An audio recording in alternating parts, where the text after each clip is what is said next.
Here we go on this Monday. It is, what's today's date? The 8th of August, 2022. 6 o'clock straight up. You are in the midst of Real Talk Memphis. Good to see you. I am your humble host, Chip Washington. Very happy to be here today. Very happy to have you with us today, wherever it is you are and however it is you're getting this fine piece of radio broadcasting. On this first day of school for the Memphis and Shelby County School District today, happy first day of school and hope everything went well. And homework's coming soon if it hadn't started coming already. We're going to have a really good show for you tonight. We've got a lot of some good guests and some good information. By the way, before I forget, I think the FedEx Classic is this week. Big golf tournament in our city, showcasing the city this weekend. So I'm sure many of you will probably make plans to go out there and sit and watch your favorite golfers and bake in the sunshine. Speaking of baking, it was pretty hot today. When I got here, it was like 96 degrees showing on the car thermometer. The heat index, once again, well over 100 degrees, about 105, 106. So take it easy out there in terms of just kind of, dealing with the weather. We're also going to cool down from what I'm to understand. After today, temperatures, instead of being in the mid to upper 90s, will probably be in the upper 80s to near 90. We'll take it. And I think there's some rain on the way as well, too, this week. So, lot to look forward to on the good side of things as well. You always ask yourself right about this time of the show, how do I get this fine piece of radio broadcasting? Well, I am so happy that you ask. You can do it a number of ways. And the first way, of course, is right now, if you're listening on the radio, we are 91.7 on your FM dial, WYXR. You can also hear us on the WYXR app, WYXR.org, and we're playing live. We're also on the TuneIn app live. We will be on Facebook Live this evening, so you can catch us that way.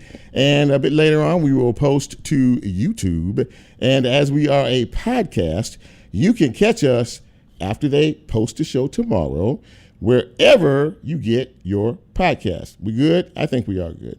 As I said earlier, we have a really good show for you tonight. We're going to do a medical check-in in just a few minutes with Dr. Steve Threlkeld. There's a few things to talk about on that front. I know you don't like hearing about it, but see, everybody's back now. You all are back. The routines are starting again. Moms and dads and the families are starting to kind of coalesce after a busy summer of going God knows where in this country and enjoying yourself. Now you're back, schedules locked in and ready to go.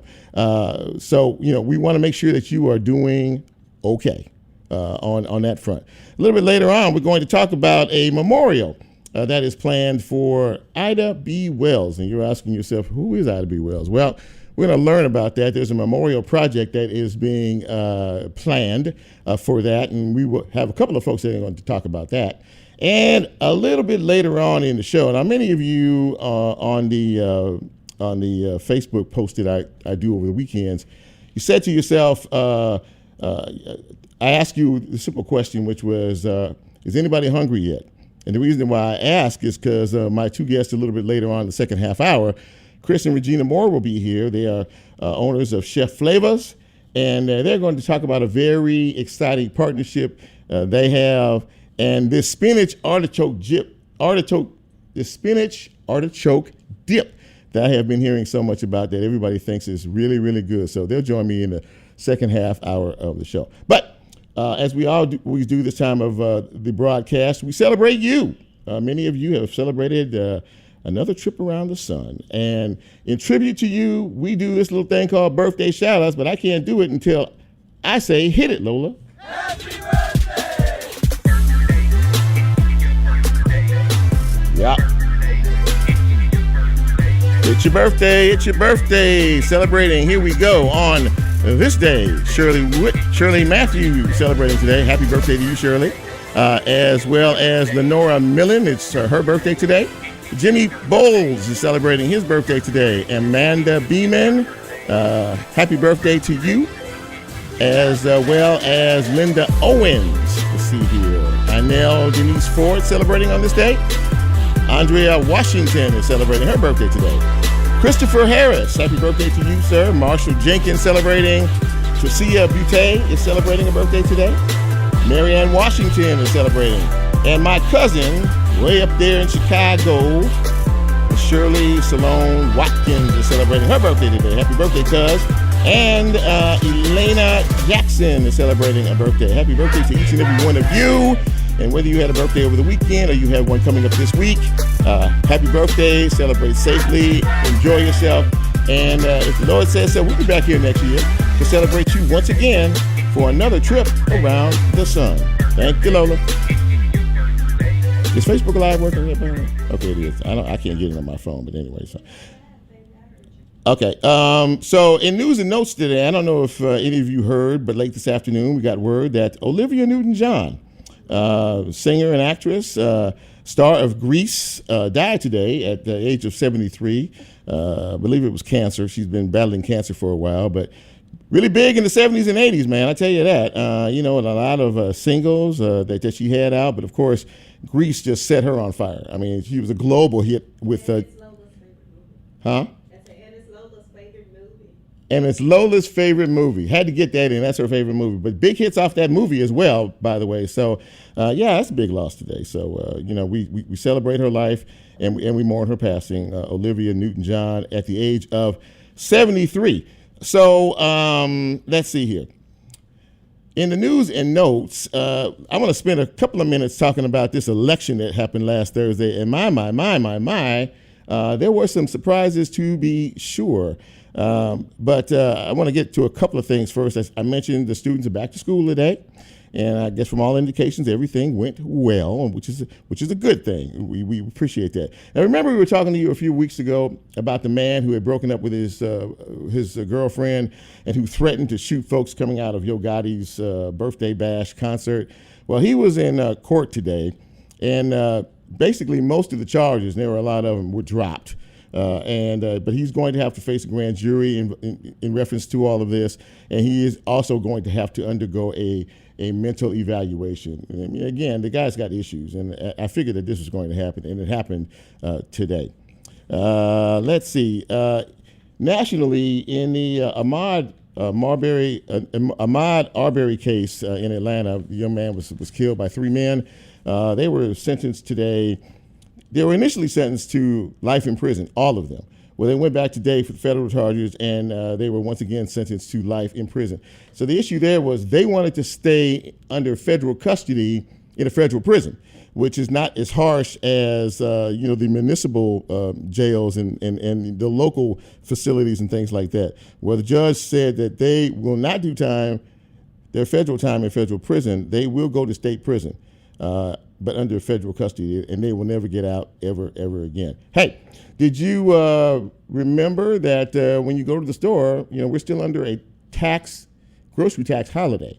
The grocery tax holiday is for the entire month of August. So if I'm you, I'd step it up. If I were you, I'd get what I needed to get. Any little bit you can save is a good thing. Absolutely that. So before I get to the election stuff, there was a no confidence vote scheduled for Wanda Halbert, who is the county clerk in charge of the car tags and license information. They were supposed to vote this afternoon, and if they have already, somebody let me know if they actually did that, because if they held a no confidence vote today, the string behind that is that they're going to ask the state to take over this process. And I know Wanda Halbert won re-election last week, but this is really a bad look if that happens. So if you guys on Facebook Live, if you hear something on the news, shoot me a little note back down here and let me know that they did or they didn't. Okay, so I want to talk a little bit about the election last week. Many of you went out and voted. The Republicans are shell-shocked. The Republicans are absolutely stunned as to what happened last week. Now, Shelby County Sheriff Floyd Bonner was reelected. Shelby County Mayor Lee Harris was reelected. But some of the bigger races, in particular the district attorney's race, has changed directions, has changed leaders. Steve Mulroy, a Democrat, beat Amy Wyrick rather soundly last week. And I will say this, that Mulroy is the first Democrat in the history of Shelby County to be elected to the, if you hear noise, it's Lola back here, making all these little sound effects. He's the first Democrat in the history of Shelby County to be elected to the district attorney seat. That was a that was a big one right there, and it wasn't even close. Also, Judge Tariq Sugarman defeated Dan Michael for juvenile court judge. And Tariq Sugarman is the first black man to ever hold the position of juvenile court judge in the history of Shelby County. So we're making all kind of moves here in terms of, what we're still dealing with in terms of firsts, right? The first this, the first that. Also, for the first time ever, the county commission will now be mostly Democratic.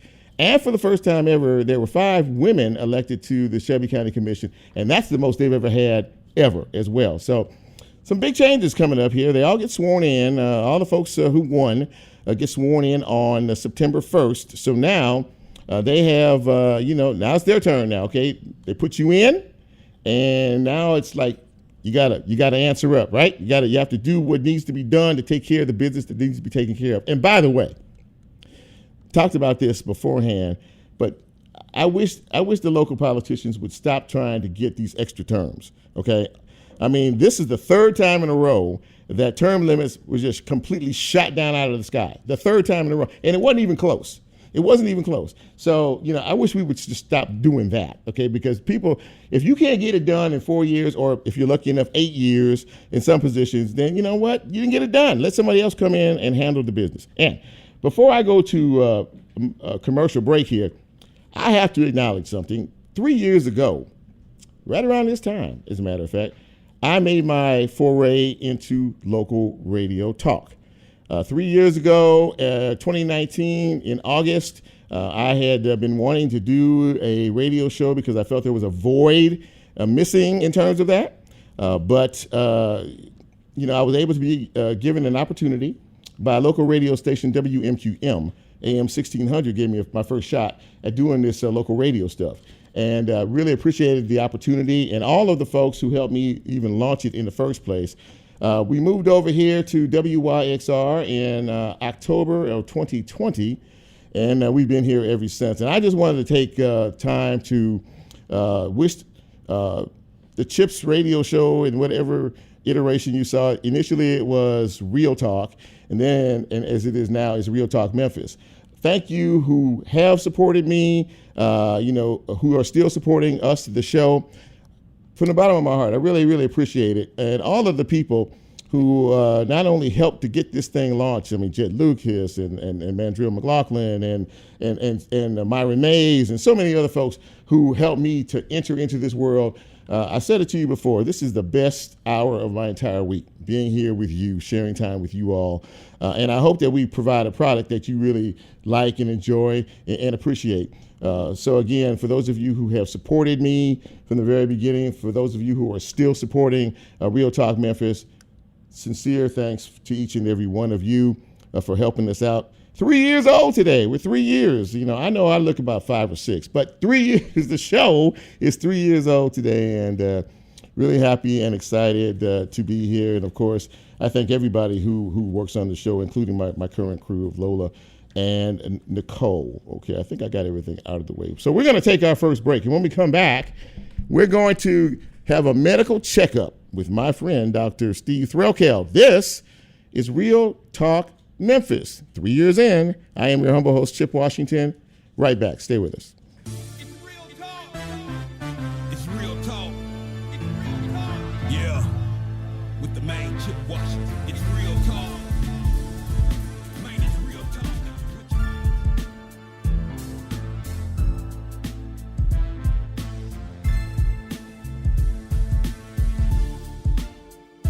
If you like Real Talk, here's a way you can get involved. Do you have a show topic idea or suggestion? Want to be considered a guest or have a guest idea? Then send Chip a message on his Real Talk show page and you can be a part of the Real Talk experience. So as he always says, go out and tell somebody. We'll be right back.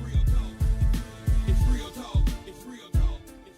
It's real talk. It's real talk. The FedEx St. Jude Championship celebrates 65 years of professional golf in Memphis with a new event that brings the heart of our hometown to TPC Southwind. This year's tournament features the launch of the Soul in One celebration, a festival showcasing Memphis culture, music, food, makers, and more. The event kicks off Wednesday, August 10th at 11 a.m. on Tournament Drive and includes live music from Marcella and Her Lovers, The Privilege, Stax Music Academy, and Brandon Lewis, along with WYXR DJs, as well as a local craft foods market and a family sports activity zone provided by Nike. For more information, visit FedExChampionship.com. Minglewood Hall presents Lucy Dacus on Friday, October 14th. Lucy Dacus is a musician, performer, and storyteller. Her most recent album, Home Video, was named a top 10 album of 2021 by NPR Music, USA Today, Rolling Stone, and the New York Times. For more information, visit minglewoodhallmemphis.com.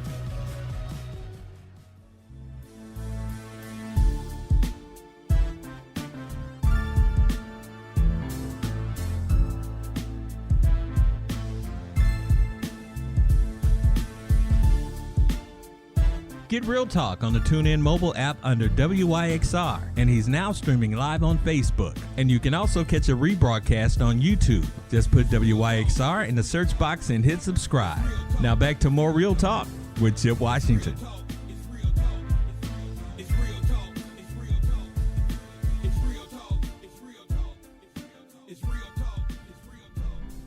And welcome back to Real Talk Memphis on this Monday, August 8th.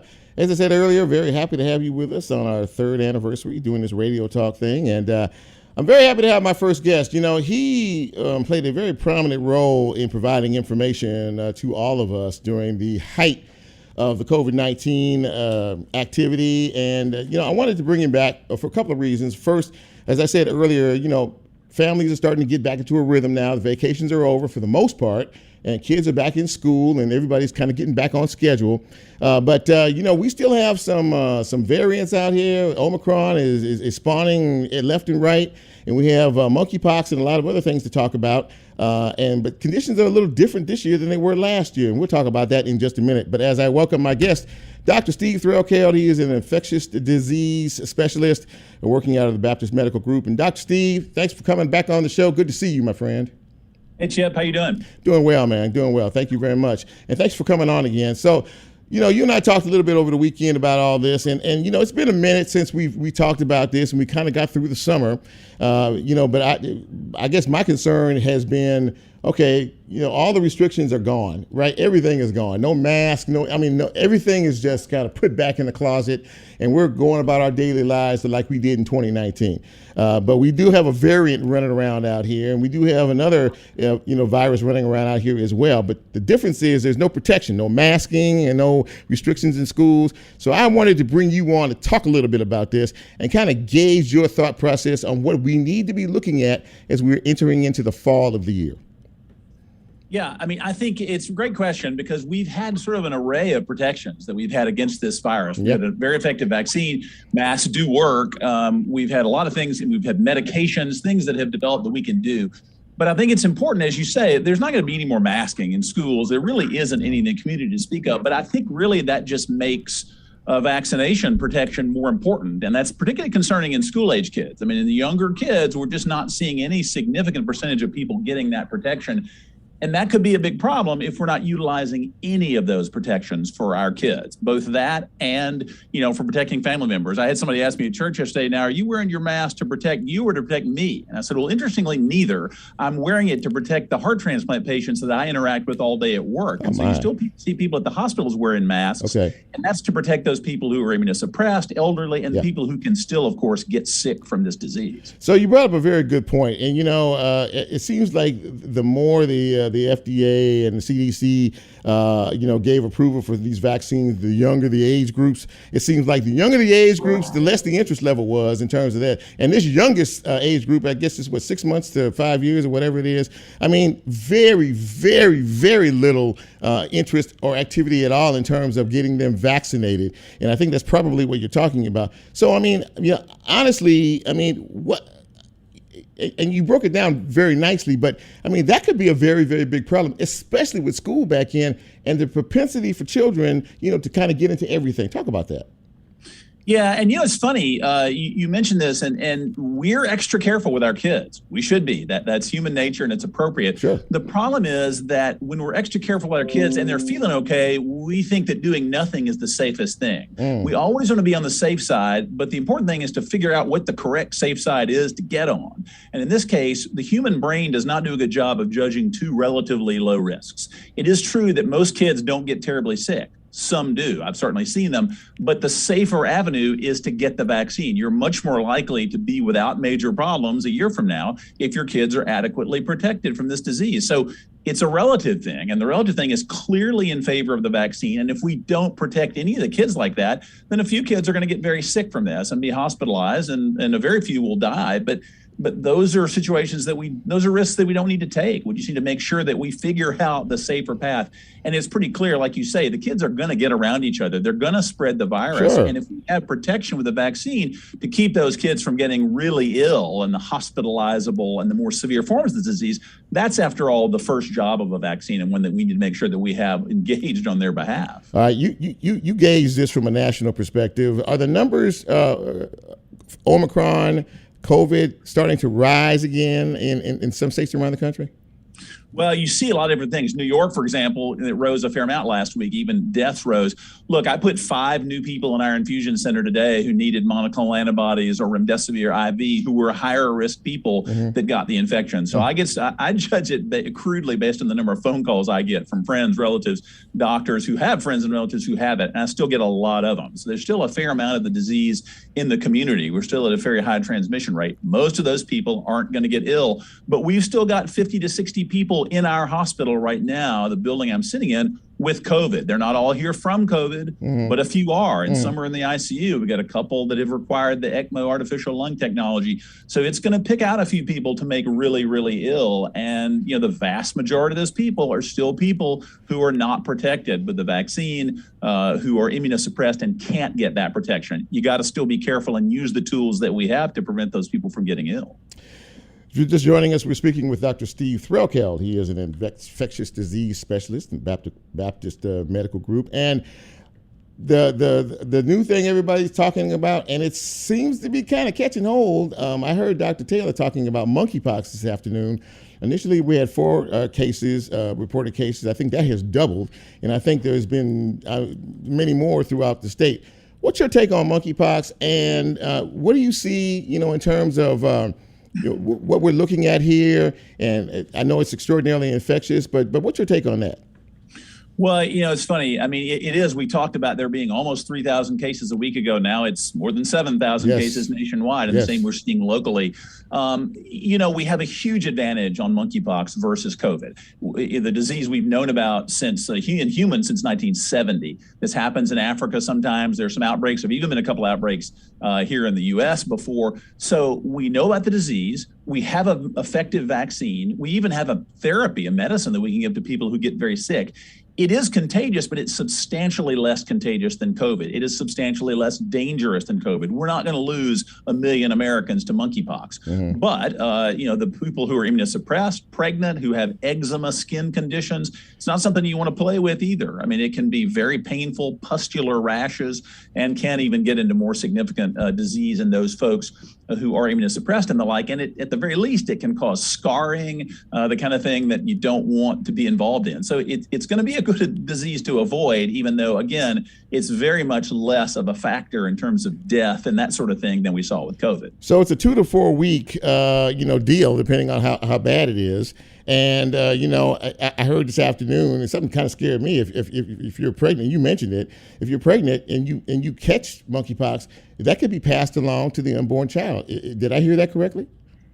Yeah, it's usually in people who have kind of normal vaginal deliveries that happens. But yeah, it is possible. And it's not a disease that is pleasant at all. It's very painful a lot of times with a lot of pustular lesions, and they scab and they cause scarring. So yeah, it's not something that anybody wants to have. And it is, it's doubling in sort of a weekish time here in the United States. So it is spreading. It is contagious, though, again, not on the scale that we think of with COVID. It doesn't doesn't jump across the room at you like COVID literally can. Sure. But it is becoming increasingly important. And we're still limited in our vaccine and really limited in our therapy capabilities right now. We're just beginning to ramp them up, right? A little behind the time on that. But thankfully, not many people with this clade of the virus are going to get sick enough to even need that medication. Yeah, no, it's a close contact, virus from what I'm to understand. I mean, you have to, it has to be. And then I thought I read something earlier today that said they think you might be able to get it on off contact, like account. I mean, do you know anything about that? Like if you touch a counter or some area, you can maybe pick it up? Yeah, the data on countertops and those kind of issues are much less studied, and they're still looking at that. It's very unclear. But no question, by sharing sheets or towels with somebody who kind of rubbed up against those infectious skin lesions, that certainly is a known transmission. So it's the fluid of those blisters particularly. Yes, from a respiratory standpoint, if you're around the actual mucus or respiratory secretions, like on a towel or something, but we're still trying to learn how much you could get it from doorknob or countertop, those kinds of things. Probably not nearly as effective as just close skin contact. And even then, for a period of time, you're not as likely probably to get this just from shaking hands with somebody with it. It probably, in general, takes a lot closer contact with the skin for a longer period of times for that. Did it surprise you that the president, of course, he got COVID, but then he was treated, I can't remember the treatment that he got, and then he got COVID again? That surprised most of us. I mean, was it a surprise to you based on what you know about that cure? Interestingly, not at all. Paxlovid is what he took, which is a very effective medicine, particularly against those who are high risk with the infection. But remember, when you think back on it, COVID was always, from the beginning in New York, a very waxing and waning. Sort of people would say, oh, I had this for 5 days, and I started feeling better for a couple of days, and then I felt worse again and awful for 3 or 4 days.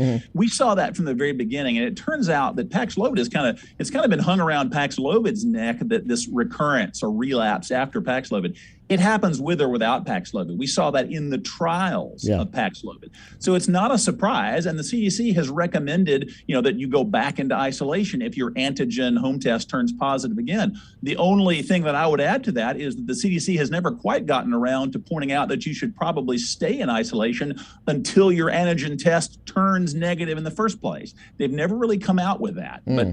But I think that's something that really people need to do. If you have COVID, you should get an antigen home test to be negative before you get around coworkers, particularly if you're in any kind of healthcare facility, because those home tests do predict your ability to give it to other people and to be contagious. Well, you've given us some really good information. And before I let you go, as we started to get into, eventually it's going to cool off out here. At some point, maybe November, December, the weather might get cooler. But in the meantime, as we get into the fall of the year and things start to change up a little bit, I think what you would say is for people to be on the side of caution, err on the side of caution, vaccinations are still your best shot. Am I correct in that?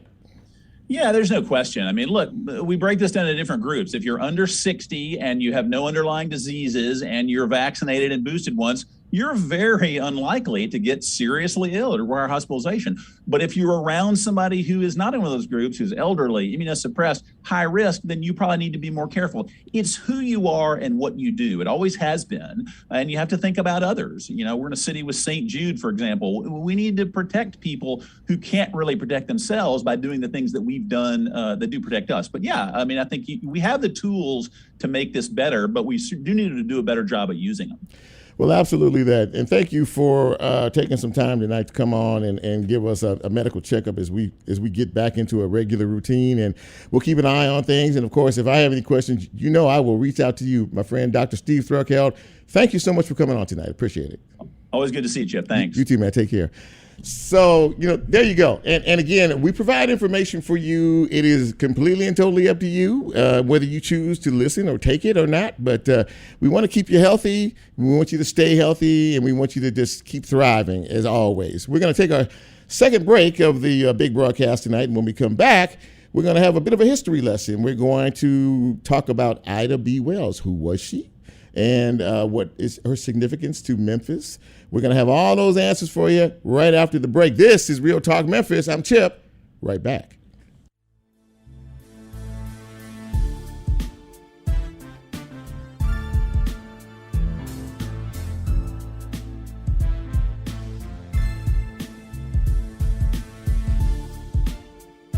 If you like Real Talk, here's a way you can get involved. Do you have a show topic idea or suggestion? Want to be considered a guest or have a guest idea? Then send Chip a message on his Real Talk show page and you can be a part of the Real Talk experience. So as he always says, go out and tell somebody. We'll be right back.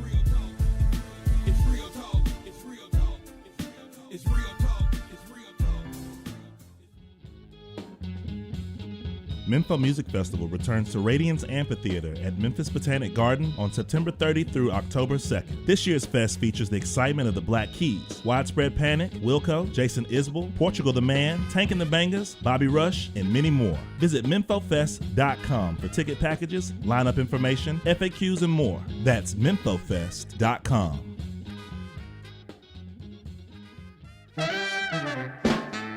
Clarion Security is proud to sponsor WYXR, and they are hiring at the Crosstown Concourse. Help protect the place that creates moments of discovery for us all. More information at 901-571-2065.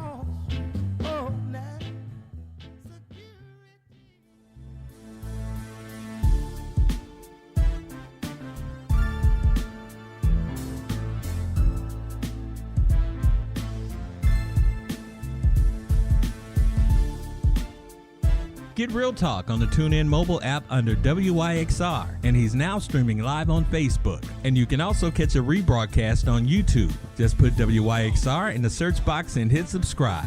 Now back to more Real Talk with Chip Washington.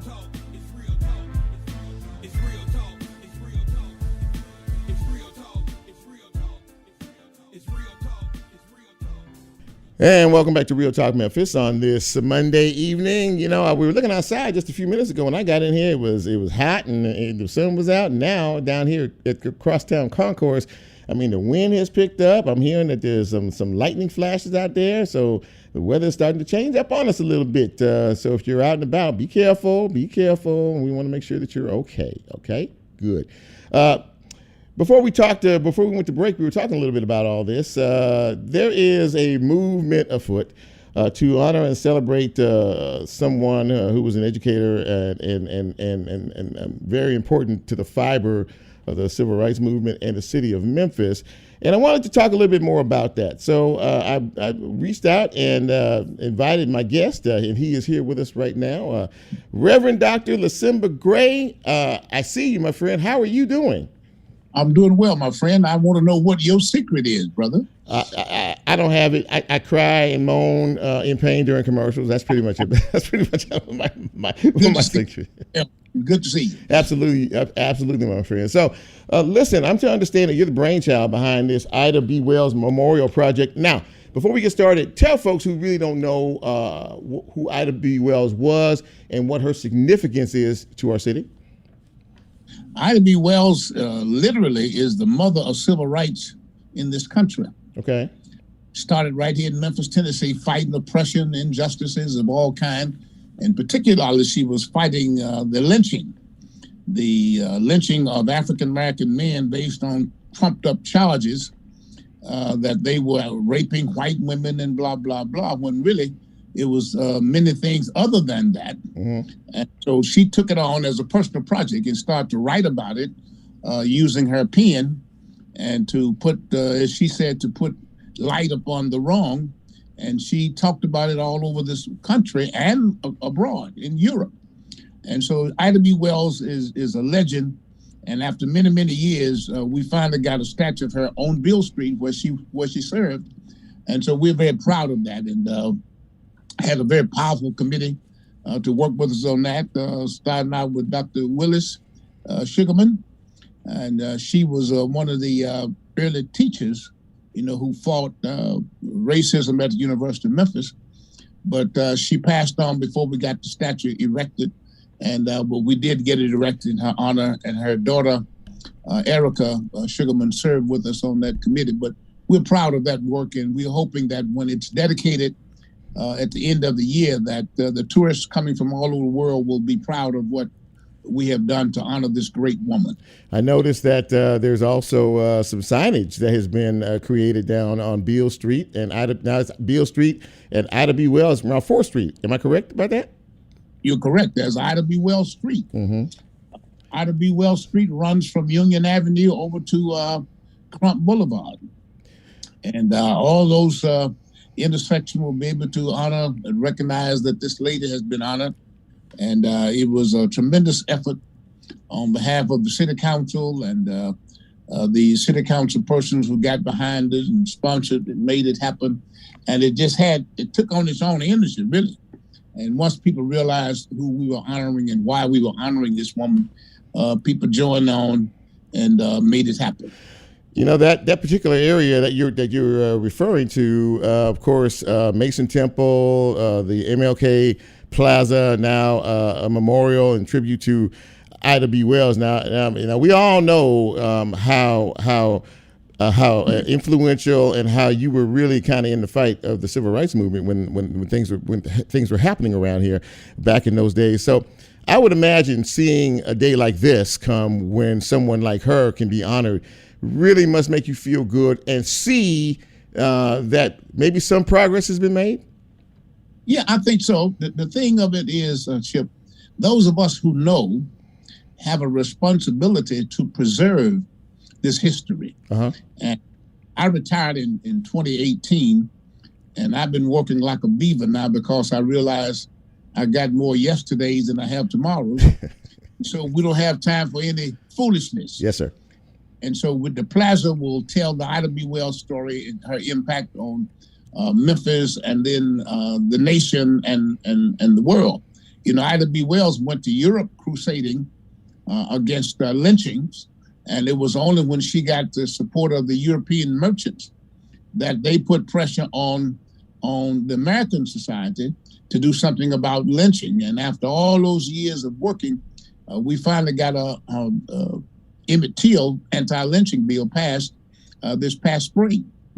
And we dedicated the street one Friday and then went to Washington, D.C. That Monday and met with the President Biden and Vice President Kamala Harris and got that bill signed, anti-lynching bill. So the work Ida B. Wells continues, and it's tremendous to be a part of that. And I want to thank all the members of our committee. You had Dr. Rashida Watkins. Yes. We had Ruth Wright David, Yvonne Acey, the Reverend Dr. William Bill Atkins, Daryl Harrington. I've got to call the names, and you always get in trouble when you don't have the names written down. A tremendous committee, Ruby Bright and Terry Lynch. Terry Lynch is a European American who paid the first $50,000 toward the statue because he wanted to redeem his name. His name is that of the Lynch family out of Virginia, where the what they call it, mob justice got out of hand, and it became synonymous with lynching. But that was his great grandfather, I think it was. But gave the first $50,000, and then it started rolling. And people started giving 1,000. I got 5,000, 10 organizations came through, and we were able to do that in the midst of a pandemic. Chip, that's what was most amazing. Absolutely amazing. So before I let you go, what's next on your agenda in terms of recognizing those unsung heroes, particularly here in Memphis and Shelby County, that has such a deep impact on us? What would you like to see coming down the road now that you've got this memorial project on the way? I'd love to see the Church Park auditorium rebuilt and turned into a museum to preserve the history of African American. The Epic Center for African American History is on Beale Street, right there at the corner of 4th and Ida B. Wells and Beale Street. Mm-hmm. Robert R. Church begged the city of Memphis to build a park and recreational outlets for African Americans, and they wouldn't do it. When they did in 1899, he went in his own pocket and built the park, built an auditorium that we could use. And I want to see that restored and used as a museum to preserve that rich history there on Beale Street. And also, Chip, a lot of folk don't know, First Baptist Beale Street Church was the post office for African Americans on Beale Street. Oh, I didn't know. We didn't deserve boxes and the other post office station, but you had to go to Beale Street to get your mail. Right there at First Baptist Beale Church, where the Reverend Dr. David Helton is the pastor. It's right there. All that history is right there within that square, that corner square there. So I want to see that happen, and I'll be working on that next. We were able to get a grant from the Shelby County Commission, working with Mr. Willie Brooks, to start saving the facade of First Baptist Beale Street Church. And then I'm joining forces with Brother Tucker, Tucker to go on and get some federal funds to save First Baptist Beale Street Church. In 1966, the city of Memphis had proposed to tear it down. And they went in to tear it down, saying that it was unstable, and they discovered that it would stand another 100 years, and so they couldn't tear it down. And so now that we know that David Ace and myself and Yvonne Ace and several others have joined in, we're going to restore First Baptist Beale Street Church, and then restore that Robert R. Church Park and Auditorium. Reverend Dr. LaSimba Gray, helping us to keep our history alive in front and center. Rev, thank you so much for taking some time out to visit with me tonight and visit with our audience. Thank you, and for all the work that you have done, that you are doing, and that I know you'll be moving forward in the future. Thanks for coming on Real Talk tonight. Thank you, Chip. Thank you so much. All right, thanks. That was a history lesson. In case many of you didn't realize that, we need to remember our past so we can, know where we are. Not only that, but where we're going in the future. And we need more folks like Reverend Dr. LaSimba Gray and all the folks who worked on the Ida B. Wells Memorial Project. Kudos to each and every one. We're going to take our final break, and when we come back, our thoughts are going to turn to food, okay? So that's the only tease you're going to get. Hey, did I mention that Real Talk in some form or another has been on for 3 years now? Did I mention that? I don't see anybody congratulate me on Facebook Live, but that's okay. I still love you anyway. Real Talk Memphis, we'll take one final break. We're coming right back.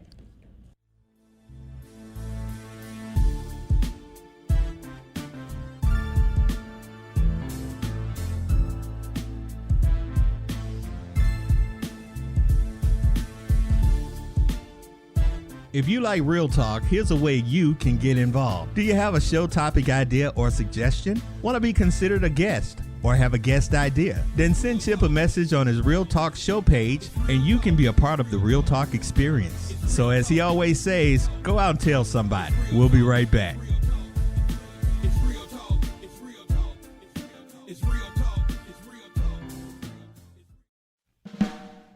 This August, the FedEx Cup playoffs kick off at TPC Southwind with the FedEx Cup St. Jude Championship. The top 125 players in the FedEx Cup standings will compete for the PGA Tour's ultimate prize, the FedEx Cup. In addition to the excitement of the playoffs, this year's event includes activities for the entire family. More information at FedExChampionship.com. The Orpheum Broadway season presents Harper Lee's To Kill a Mockingbird, August 16th through the 21st. Aaron Sorkin's stage adaptation is directed by Bartlett Sher. Richard Thomas will play the role of Atticus Finch in this Broadway national tour. For more information, visit orpheum-memphis.com.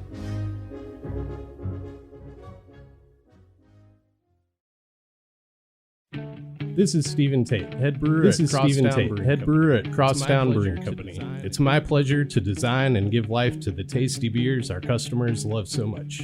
Crosstown Concourse is a unique environment, and the programming at WYXR reflects the very same independent spirit and ethos that makes our beer special. Cheers to Memphis and great community radio. Enjoy. The Brooks is open in Overton Park. Home to Memphis art collection since 1916, the Memphis Brooks Museum of Art holds the largest collection of world art in the region, with more than 10,000 works spanning 5,000 years of art and cultures. Remember, every Wednesday is free and open until 8 p.m. They are a proud sponsor of WYXR. For more information about the museum and their exhibitions, visit brooksmuseum.org. You belong at the Support for Brooks. WYXR comes from Focal Point. Located in Crosstown Concourse, Focal Point is a Southern College of Optometry clinical facility that offers fittings with designer eyewear and eco-friendly frames. Learn more at focalpointcrosstown.com.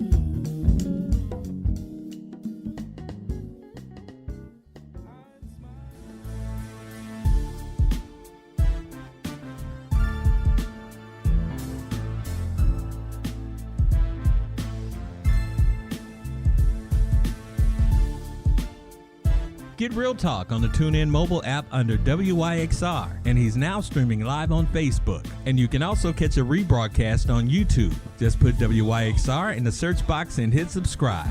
Now back to more Real Talk with Chip Washington.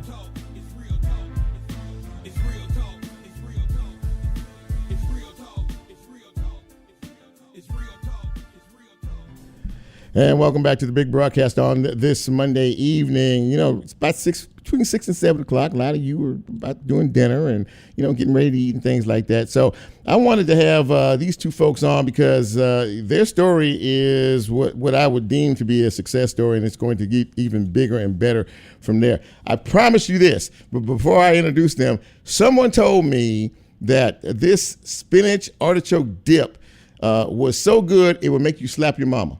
Now, I don't know why anybody would want to do that, but I get the reference in terms of just how good it is. So we have the folks who are behind it. Chris and Regina Moore join me now, Chef Flavors. And first of all, folks, thanks for coming on Real Talk. It's good to see you. Thank you for having us. We really appreciate it. Absolutely so. So, you know, we're really proud of you. And I know when I posted about you guys coming on the show tonight, it generated quite a few positive notes. A lot of people are very familiar with this spinach artichoke dip that you all have that you have come up with. And somebody else said to me, left a note that said, I had that dip. I didn't have a cracker. I didn't have a what is it, chip or anything. I just ate the whole thing. It'll make you do that. Listen to the wife. See, that's why I had to have the wife on. See, she can co-sign all these things. So, well, first of all, Chris and Regina, congratulations on the notoriety that you're getting from Walmart. And I'm going to let you explain kind of what that's all about. It's a partnership that you have with Walmart to distribute this in their local stores. Talk about how that came about. Actually, me and my wife, we set up on this platform called Arrange Me. Mm-hmm. And a few months ago, Walmart wrote us like, hey, we seen your product. Can you send us a sample? So we sent the sample not knowing, how large the situation was. They sent the sample to them, think it was just a local store we was getting into. They wrote us about 3 weeks later, like, hey, you've been selected to the open call. You've been selected to the open call meeting. We want to do a Zoom meeting. So they invited to the open call meeting. Then they had Jonas, one of the Jonas brothers, come up there, congratulate us on the Zoom meeting and tell us that we made it to Walmart. We won. We actually got invited out of 13,000 companies. We got invited to like 1,100 to be 1,100 be inside the building. Ultimately being number 100 out of the 13,000 companies that were selected. Wow. And because of that, now this partnership is going to be initially in Memphis, right? Am I correct in that? Yes, sir. And how many stores here? Right now, it's going to be in all of them. There's going to be 6 of them in Memphis. Okay. All right. So, and what happens from here? Is there an opportunity for you all to become a nationwide commodity? I mean, what are the next steps in the process? Yeah. Okay. So the next step, that's definitely the goal. We plan to be nationwide by 2023. By the end of 2023, we plan to be starting out in the southern region and work our way up and expand. That is really quite something. And now, Chris, I had read that you were on the Food Network show called Chopped. Talk about that experience. I competed on Food Network Chopped roughly about 7 years ago. I ended up. It was a great experience. They played for our hotel, air flight, down in Manhattan, New York. My wife. And it just so happened to be my wife's birthday, so we was able to celebrate her birthday during the time. Yes, sir. It was a great experience, even though I didn't see the results that I wanted to see because I cut my hand. But the opportunities from it been endless. Man, I was gonna tell you, I wasn't gonna say that's the only way you were eliminated because you cut your hand, but everything is okay with that now, right? You're good. He was gonna win. He was gonna win. They knew that from the gate. They was like, yes, when he cut his hand. Now, Chris, you got a winner. Regina, she all in your corner. Now, let me say this. I was doing some homework on this, and I believe you two met at the local cooking school. Am I right with that? Did I get that right? Yes, sir. Absolutely. Yeah, we met at La Culinary. I was the ambassador for the school, so out of all the new students that came to the school, I had to give an orientation. And she looked at me with the googly eyes and stuff, you know. That's not how it happened. Go ahead, Regina. Tell us how it happened. Regina, did he see you across the room and he said, "I want to order that"?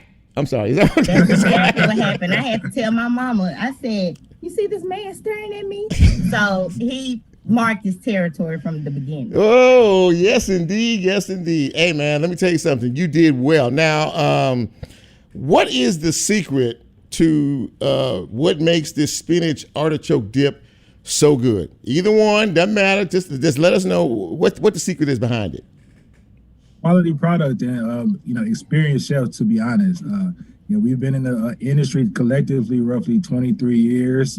So I've been all over the country cooking. So I've took a little bit here, a little bit there. Plus, my mother was a chef. My father, my uncle, aunties, everybody. So a lot of years of experience kind of went to making the dip. In fact, when we first got together, my wife said, "This dip is going to make you famous," but we didn't even actually put it to the stores. It's like 8 more years afterwards, but it's still a great, a real great opportunity. How important is it rather for both of you? You're from Memphis. I mean, you're here in Memphis and you're doing your thing here in Memphis with Chef Flavors. How important is it rather to have the type of local representation that you two bring taken to a whole nother level and eventually nationally? How important is that for our city to be represented that way? Well, it's very important for my city. My husband is from Detroit, but I'm actually a Memphis native. So okay. I want to make Memphis proud. Well, we're going to make Memphis proud. It's our duty to take other entrepreneurs with us, show them the way, show them that it's more to just catering and things like that, expand their horizon as well as give back to our community. So this partnership with Walmart is going to change Memphis as well as Detroit. So we're going to start here and work our way up. That is absolutely amazing. And for those of you who are just joining us, we're spending a few minutes with Chris and Regina Moore from Chef Flavors, and we're talking about the partnership that they have with Walmart stores. Now, I also mentioned in my tease that you two actually have a very famous couple that kind of likes what you guys do. So I'm not even going to say the spoiler. I'm going to let you tell me the who and the where and how all this came about. Well, actually, I was a chef, actually from CHOP, one of the company in Martha's Vineyard called me to work there as a chef. So I was a chef down there at Atlantic Fish and Chop House. And Barack Obama and Michelle Obama bought a house roughly about 20 minutes away from our restaurant, and they're regular. So all right. And it was so surreal when it happened because that's been on my bucket list since he got in office in 2008. As soon as I see him get in office, I'm gonna cook for him. I'm gonna cook for Obama's. For it to happen in 2019. It was just a life-changing experience. So you told me that actually Michelle is the one that comes in. I know you've seen him too a couple of times, but she was almost a regular. Am I correct? Yeah, she's more on a consistent basis. She'll come order takeout. She's on a more consistent basis. Barack Obama, he's kind of touch and go, but he's always ordering food with her though. So he's still touching them. So what kind of things did the Obamas get from you guys? Well, it was a seafood platter. They had a seafood tower with like lobster, mussels, shrimp cocktails. They had ahi tuna. They ordered mussel frites. That's mussels with a little white wine sauce with sourdough bread and with some Parmesan truffle French fries. They also ordered the security. The security had a couple steaks. They ordered some crab cakes and some with Dover sole as well too. You're making everybody hungry now. Can you envision, or I know you're about to take off into the stratosphere, but is there going? And I know you do a lot of catering here in town and all over. Do you think there might be plans for you guys to open up a restaurant here in Memphis? Well, it is definitely part of the long-term picture. Our plans now is to focus on manufacturing. Sure. We opened up. We had a restaurant already a few years back, and that's not exactly where we want to go with the company, because it's like we love the restaurant industry, but it's just like it's hard to turn a profit, with the restaurant industry, So we're focused on the manufacturing, so we can be able to create more jobs, for the community. So we feel like that's going to make us more efficient, when we're talking about building company and building, the city of Memphis, the city of Detroit. Well, I tell you what, I've really enjoyed this conversation, and Regina, I know how it went. See, he saw you at school, and he was like, yeah, I take 2 orders of that right there. And the rest, as they say, is history. Listen, we are so proud of both of you for what you're doing, and more importantly, what you are going to do. And tremendous role models of doing something right, working hard, and achieving a positive result. And I want to thank Chris and Regina Moore for coming on Real Talk tonight. And hey, all the best. And let's stay in touch. And you keep us posted on as you guys continue to ascend the ladder, okay? Have you tried the dip? I'm not a big spinach artichoke dip type person, but my wife has already told me, has already ordered me to get some from you. So we'll sorry. No worries. Yeah. The first one on me. Well, I appreciate that. But and I know she'll appreciate it too. But she loves spinach artichoke dip. I'm just a basic kind of a food dude. But if she gets me to try some and I like it, guess what? I'll reach out and I tell you, I tried something I never tried before, and I'll take some more of that too. Gotcha. Listen, you guys take good care of yourself. We'll be praying for you, and more importantly, we'll be cheering for you. And good luck in the future. Thanks for coming on. Appreciate it. Thank you. All right. Thank you very much. Well, that was a lot of fun and a great way to end the broadcast. And as Lola plays us out, I had a good time tonight. Good show. And like I said earlier, this is the best hour of the entire week for me. And I hope that you get out and support folks like Chris and Regina. They are really doing some big things. This is the kind of stuff that we need to see more of in this city. For every negative story we see or we hear about, there's a positive like this that we can be very, very proud of, and we're all just so thrilled for their success, and we just hope that once the world finds out about Chef Flavors, we can still get them back on the show down the road. But anyway, it's been a great night. Thank you all for checking us out, and thank you all for supporting the show. We really appreciate it, and if the Lord says so, we'll be back here next week. Same time, same studio, same chair, and we hope to do it just a little bit better. So for Lola, Nicole, and your humble host, Chip, I am Chip, and we're out. Be careful. Have a great week.